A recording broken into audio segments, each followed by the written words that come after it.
Monsoon की एक अंधेरी रात थी।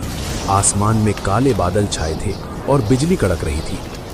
साहिल, एक गरीब फूलमाला बेचने वाला, अपना सामान बेचकर कुसुमपुर गांव से लौट रहा था। गांव में आज एक अजीब सी खामोशी थी और लोग डरे हुए लग रहे थे। तेज होती बारिश से बचने के लिए साहिल ने गांव के आखिरी छोर पर दीनू काका की चाय की दुकान पर आश्रय लिया। अरे साहिल, आ गए बेटा। इतनी रात हो गई और इस तूफानी मौसम में अकेले जा रहे हो। आज यहीं रुक जाओ, रात ठीक नहीं लग रही। नहीं काका, घर पर गुड़िया अकेली होगी। उसकी चाची हैं साथ, पर वो मेरी राह देखती है। बस एक कप चाय पिला दीजिए, थोड़ी ठंडक दूर हो जाए, फिर निकलता हूँ। जैसी तुम्हारी मर्जी बेटा।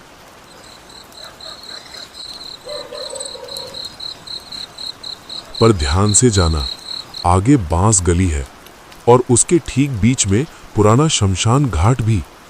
लोग कहते हैं वहां अजीब अजीब चीजें दिखती हैं, अजीब आवाजें आती हैं। पूर्णिमा और अमावस्या के आसपास तो कोई उस रास्ते पर भूल से भी नहीं जाता। कहते हैं उस रास्ते पर भटकने वाली आत्माएं अपना साथी ढूंढती हैं। आप भी ना काका, उन गांव वालों की बातों में आ गए। मैं पिछले 10 साल से आ जा रहा हूँ। मानता हूँ डर लगता है, पर आज तक मेरे साथ तो कुछ बुरा नहीं हुआ। ऊपर वाला साथ है। बेटा, एक बात कान खोलकर सुन लो। मैं तुम्हें अपने बेटे जैसा मानता हूं। अगर जंगल में कोई पीछे से आवाज दे तो पलट कर मत देखना। कोई कितना भी रोए गिड़गिड़ाए, रुकना मत, चाहे वो आवाज कितनी भी जानी पहचानी क्यों ना लगे। ये जंगल बेटा सिर्फ पेड़ों का नहीं है, यहाँ यादें भी दफन है और कुछ यादें बहुत खतरनाक होती हैं। सीधा चलते जाना, रुकना मत। साहिल ने हाँ में सिर हिलाया, पर उसने काका की बात को उनका बढ़ता हुआ उम्र का वहम समझा। चाय की गर्मी से उसके ठंडे पड़ चुके शरीर में थोड़ी जान आई। बाहर बारिश थोड़ी कम होकर बूंदाबांदी में बदल चुकी थी। साहिल ने अपनी पोटली उठाई, काका को पैसे दिए और अपने घर की तरफ चल पड़ा। जाते जाते उसने देखा दीनू काका उसे दरवाजे पर खड़े तब तक देखते रहे जब तक वो अंधेरे में गायब नहीं हो गया।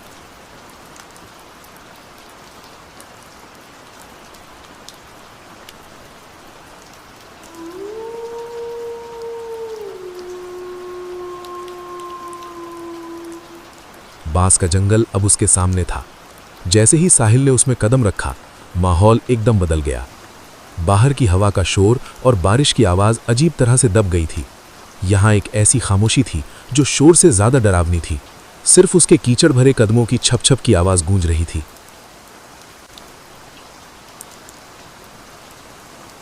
उसे एहसास हुआ कि वो अकेला नहीं है। उसे लगा जैसे बांस के दरख्तों के पीछे से, अंधेरे के पर्दों से कोई उसे घूर रहा है, सूनी सूनी प्यासी आंखों से। अचानक उसके कानों में एक बच्चे के रोने की आवाज आई। आवाज बहुत धीमी थी, जैसे कोई दूर बैठा सिसक रहा हो।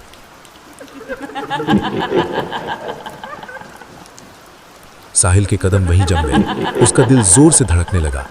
दीनू काका की बात उसके दिमाग में गूंजी, पलट कर मत देखना। कौन है वहां? रोने की आवाज बंद हो गई। एक पल के लिए सन्नाटा छा गया।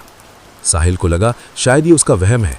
उसने एक लंबा सांस लिया और आगे बढ़ने ही वाला था कि उसे अपने कंधे पर एक बर्फ जैसा ठंडा हाथ महसूस हुआ। डर के मारे साहिल की चीख निकलते रह गई। साहिल ने अपनी सारी हिम्मत जुटाकर पलट कर देखा। एक 12-13 साल का लड़का खड़ा था, बारिश में पूरी तरह भीगा हुआ। उसके कपड़े फटे हुए थे, चेहरे पर कीचड़ लगा था और उसकी बड़ी बड़ी आंखों से आंसू बह रहे थे। चेहरे पर ऐसी मासूमियत थी कि एक पल के लिए साहिल अपना सारा डर भूल गया।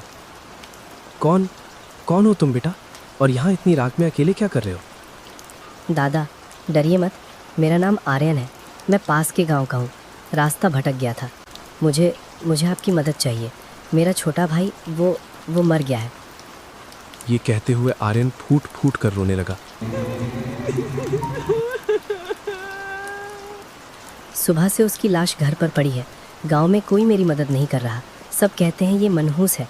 उसकी माँ भी नहीं है और बाबा शहर गए हैं। मैं अकेला क्या करूं? क्या आप उसके अंतिम संस्कार में मेरी मदद करेंगे? साहिल एक भला आदमी था। उसने जिंदगी में बहुत दुख देखे थे। एक बच्चे की आंखों में इतना दर्द देखकर उसका दिल पिघल गया। वो अपनी सारी थकान, अपना डर और दीनू काका की चेतावनी सब कुछ भूल गया। ठीक है बेटा, रोना बंद करो, मैं हूं ना। कहाँ है तुम्हारा भाई? चलो मैं तुम्हारी मदद करूंगा। कोई भी बच्चा इस तरह अकेला नहीं रहना चाहिए। आर्यन ने आंसू पोंछते हुए साहिल की तरफ देखा। उसके चेहरे पर एक अजीब सी राहत थी।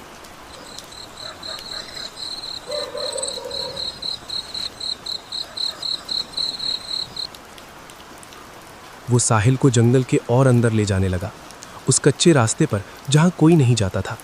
ये रास्ता और भी घना और डरावना था।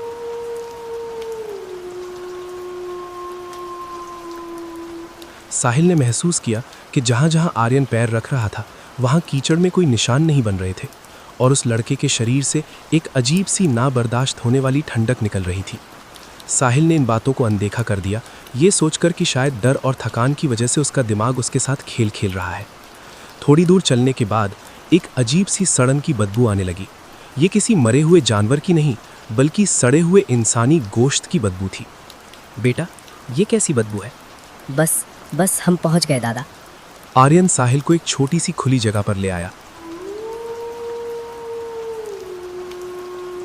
यहां जमीन पर गीले पत्तों के ढेर के नीचे एक शरीर पड़ा था।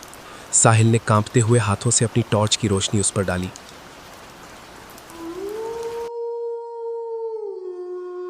अगले ही पल उसकी आंखें डर से फट गईं और उसके मुंह से एक घुटी हुई चीख निकली। वहां जमीन पर एक लड़के की लाश पड़ी थी। जानवर ने उसे नोच नोच कर खा लिया था। उसका चेहरा पहचान में नहीं आ रहा था। ये कौन है तुम्हारा भाई? तभी आर्यन जो उसके साथ खड़ा था, उसने एक ठंडी लंबी सांस ली। उसकी आकृति धुंधली होने लगी। वो हवा में उठकर उसी लाश के ऊपर मंडराने लगा। उसका मासूम चेहरा अब बदल चुका था। उसकी आंखें काली और खाली गड्ढों जैसी हो गई थीं।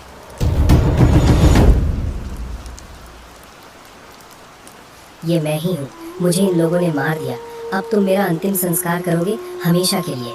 साहिल चीखता हुआ वहां से भागा। वो पागलों की तरह दौड़ रहा था।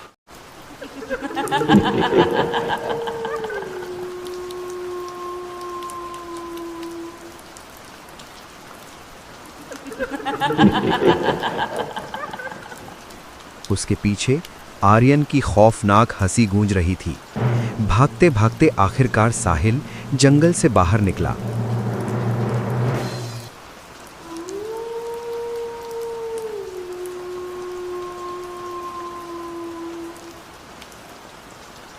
और बेहोश होकर सड़क पर गिर पड़ा।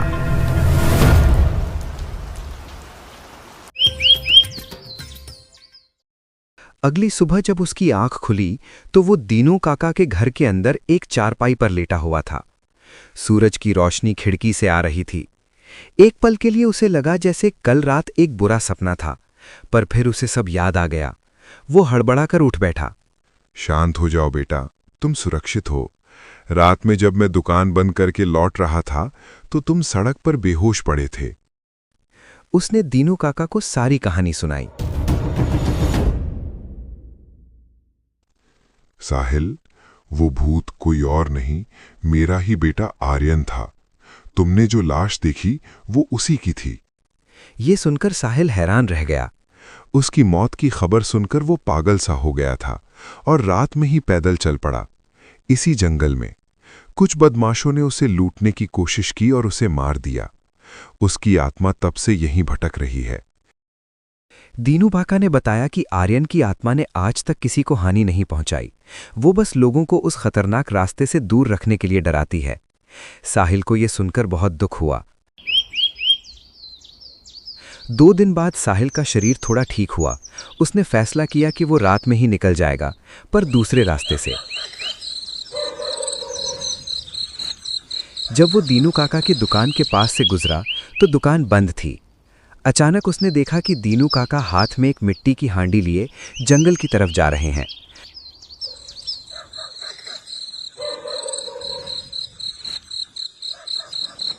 साहिल ने चुपके से उनका पीछा किया। दीनू काका उसी जगह पहुंचे जहां आर्यन की हड्डियां बिखरी पड़ी थीं। बेटा आर्यन, देख मैं तेरे लिए क्या लाया हूं। तू अकेला है ना, इसीलिए मैं तेरे लिए एक नया दोस्त लाया हूं। वो फेरी वाला, मैंने उसे रोक लिया। अब वो रास्ता भूल जाएगा और फिर वो तेरे पास आ जाएगा हमेशा के लिए। अब तू अकेला नहीं रहेगा, हम दोनों मिलकर तेरे लिए और भी दोस्त लाएंगे। साहिल ये सुनकर पत्थर का हो गया। उसे एहसास हुआ कि वो एक जाल में फंस चुका है। साहिल चुपके से वापस मुड़ने लगा, पर उसका पैर एक सूखी टहनी पर पड़ गया। एक तेज खट की आवाज गूंज गई। दीनू काका और आर्यन की आत्मा दोनों ने एक साथ साहिल की तरफ देखा। काका के चेहरे पर अब एक शैतानी मुस्कान थी।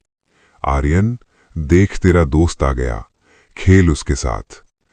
आर्यन की आत्मा का चेहरा अब एक भूखे भेड़िए जैसा लग रहा था। नहीं काका, तुम एक शैतान हो। पर साहिल की चीख जंगल के अंधेरे में दबकर रह गई। अगले दिन सूरज फिर निकला। दीनू काका अपनी चाय की दुकान पर बैठे थे, एक नए मुसाफिर का इंतजार कर रहे थे। और उस बदनाम बांस गली में अब एक और आत्मा भटक रही थी, हमेशा के लिए कैद।